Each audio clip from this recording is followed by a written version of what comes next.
les études de médecine tuent. Depuis le début de mon mandat, j'ai été confronté à pas mal de morts d'étudiants en médecine. Les plus compliqués à appréhender, c'est les suicides. Comment est-ce qu'on explique? Comment est-ce qu'on réagit? Comment est-ce qu'on sensibilise? Comment est-ce qu'on prévient? Est-ce qu'il y a vraiment une bonne réponse à toutes ces questions? Je ne suis certainement pas le plus légitime pour pleurer les étudiants qui se sont donné la mort. Les seuls qui disposent de ce droit, au final, ce sont les familles, les proches. Et pourtant, à chaque fois, il y a une certaine émotion, il y a un pincement qu'on partage tous. C'est peut-être celui de la culpabilité, c'est peut-être celui du dégoût, c'est peut-être celui de la lassitude. En tout cas, ces suicides, qui sont bien réels, ils se poursuivent inlassablement, les uns après les autres. En 2018, ce sont déjà 2 étudiants en médecine qui se sont suicidés. Ces dernières semaines, j'ai été stupéfait de constater que certains se permettent, certains osent dire que le mal-être des étudiants en médecine, il n'est pas spécifique, il n'est pas objectivable. Je veux rappeler les faits. L'année dernière, la NEMF, l'ISNI, l'ISNAR, l'INSCA, on a mené une enquête sur le bien-être des étudiants en santé, en médecine, et leur santé mentale. Et cette enquête, elle a montré des chiffres qui étaient tout à fait frappants. 66% de symptômes anxieux chez les étudiants en médecine. C'est 2,5 fois plus que la population générale. 27% de syndrome dépressif, 2,7 fois plus que la population générale. 24% d'idées suicidaires, 5,9 fois plus que la population générale. Bien entendu, tous les suicides sont multifactoriels. Les études de médecine, elles ne sont jamais la cause exclusive, et parfois, peut-être, elles en sont même un facteur protecteur. Et pourtant, on ne peut pas se dédouaner des causes structurelles, on ne peut pas se dédouaner des causes systémiques. Rejeter la responsabilité de ces chiffres, c'est lâche. C'est lâche parce que c'est refuser de regarder en face la réalité, c'est refuser de regarder en face nos propres manquements, c'est refuser de prendre les mesures qui pourraient sauver des vies demain, car ces morts, nous en sommes collectivement responsables.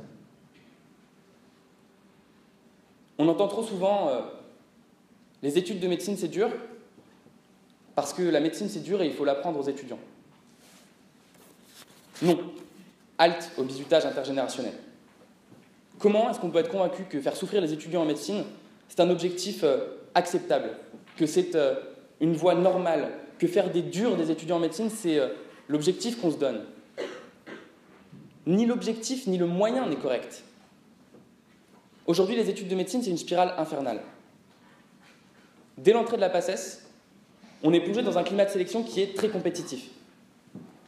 Une fois qu'on est dans les études de médecine, c'est les ECNI qui prennent le relais, avec un choix de spécialité et de subdivision qui broie les étudiants les uns après les autres, parce qu'il est érigé en objectif unique, en objectif crucial du cursus. Ce qui, au final, va instiller un climat qui est très particulier, qui est très tendu, très élitiste, très compétitif, qui se focalise sur le bachotage, qui est très intense, et ce jusqu'à la fin de la 6e année. Les stages hospitaliers sont très souvent mal vécus. L'encadrement laisse trop fréquemment à désirer, et les étudiants sont livrés à eux-mêmes. Ils doivent gérer des tâches pour lesquelles ils ne sont pas formés, et qu'ils doivent réaliser en autonomie, bien trop souvent. Une fois interne, c'est une charge de travail gigantesque qui tombe sur les étudiants, et qui leur est imposée. Et bien trop souvent, on se retrouve avec des situations d'épuisement professionnel.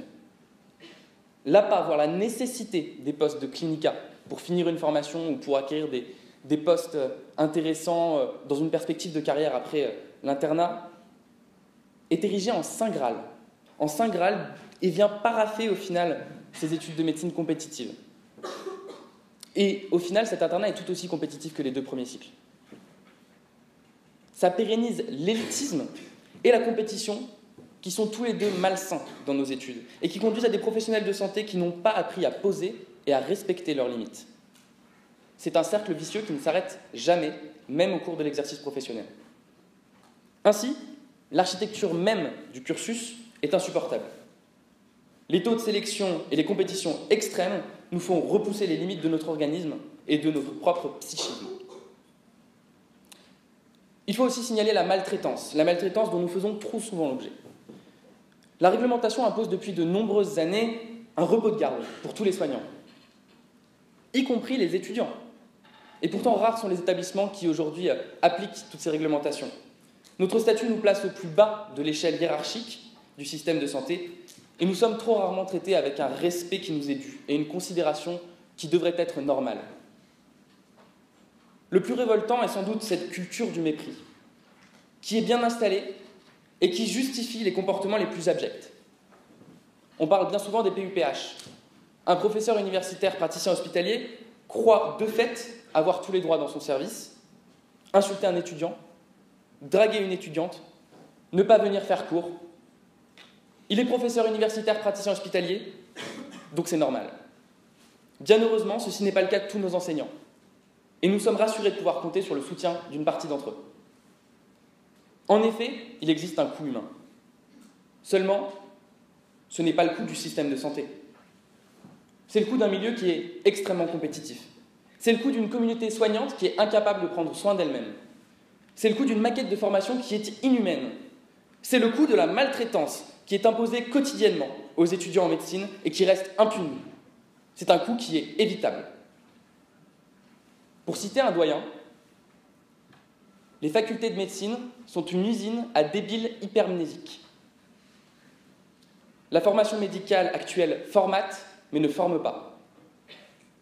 Il est urgent d'agir pour le bien-être des étudiants en médecine. Il est aujourd'hui essentiel d'humaniser notre formation. Les enseignants doivent se mobiliser en urgence pour réinventer les méthodes pédagogiques de nos facultés qui datent d'un autre âge. La simulation, procédurale comme relationnelle, doit redevenir le mot d'ordre. Nous devons ouvrir nos études sur le reste de l'université pour nous enrichir de l'apport des sciences humaines et sociales et de tous les autres domaines, que ce soit le management, les sciences, s'ouvrir pour permettre à un maximum d'étudiants de s'épanouir. Les doubles cursus doivent à ce titre être encouragés autant que possible pour permettre à tous les étudiants qui le souhaitent d'y participer. Des projets comme la réforme du deuxième cycle, la réforme de la PACES doivent permettre à l'architecture des études d'être assouplie et de lever le carcan qui enferme aujourd'hui les étudiants en médecine. Il n'est au final plus entendable d'essayer de faire rentrer tous les étudiants en médecine dans le même moule. Aidons chacun à s'épanouir dans sa formation. Nous devons également nous mobiliser pour davantage de bienveillance dans notre milieu. Les CHU et les UFR doivent être des lieux d'accueil et d'écoute pour les étudiants, en particulier s'ils sont en difficulté. Nous ne pouvons pas continuer à isoler, nous ne pouvons pas continuer à ridiculiser, nous ne pouvons pas continuer à stigmatiser les étudiants en échec ou dans le doute. Écoutons-les, aidons-les, orientons-les.